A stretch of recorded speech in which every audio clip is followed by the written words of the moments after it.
तो अब जाके लग रहा है कि भोजपुरी फिल्म इंडस्ट्री सच में बदल रहा है। हर हर गंगे, संघर्ष 2 जैसी मूवी आने के बाद अब जिस प्रकार फिर से लोग भोजपुरी सिनेमा देखने के लिए उतावले हो रहे हैं, इसे देखकर तो सच में ऐसा ही लग रहा है कि भोजपुरी फिल्म इंडस्ट्री भी अदर इंडस्ट्री से कंपेयर कर सकती है। देखिए, भोजपुरी फिल्म देखने के लिए ऑडियंस की कमी नहीं है, कमी है तो वो है बस अच्छे कंटेंट की।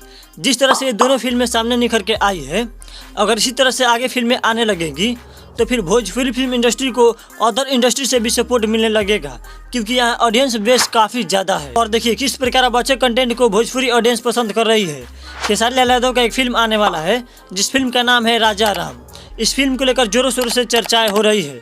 जितनी भी बातें हो रही है इस फिल्म को लेकर, वो सारी बातें सही साबित हो सकती है, क्योंकि इस फिल्म में जिन जिन एक्टर को जिन जिन रोल के लिए कास्ट किया गया है वो सब एक से बढ़ के एक हैं। मगर देखिए, फिल्में अच्छे बनाने के लिए केवल एक्टर ही मायने नहीं रखते, और ऊपर से इस फिल्म को रामायण से रिलेट करके बनाई जा रही है। तो भाई, अगर इस फिल्म में श्री राम जी होंगे, सीता माता होंगी, लक्ष्मण जी होंगे, तो फिर हमारे बजरंगबली तो अवश्य होंगे, और बजरंगबली होंगे तो बजरंगबली का उड़ता हुआ सीन दिखाने के लिए बढ़िया CGI का प्रयोग तो करना ही पड़ेगा। और अगर ऐसा नहीं होता है तो फिर इन लोगों के साथ भी वही हाल होगा जो आदि पुरुष के साथ हुआ था। मगर यहाँ देखा जाए तो ऐसे ही भोजपुरी फिल्म की बजट कम ही रखी जाती है, मगर फिर भी भगवान करे कि ये फिल्म अच्छी बने। अभी इस फिल्म के रावण के रोल के लिए अजय बब्बर को सिलेक्ट किया गया है, जो कि एक बहुत अच्छे एक्टर हैं। इन्होंने 2011 में आई सलमान खान के रेडी फिल्म में विलेन का किरदार निभाए थे, और वैसे इनकी लुक रावण के रोल के लिए एकदम परफेक्ट बैठ रही है।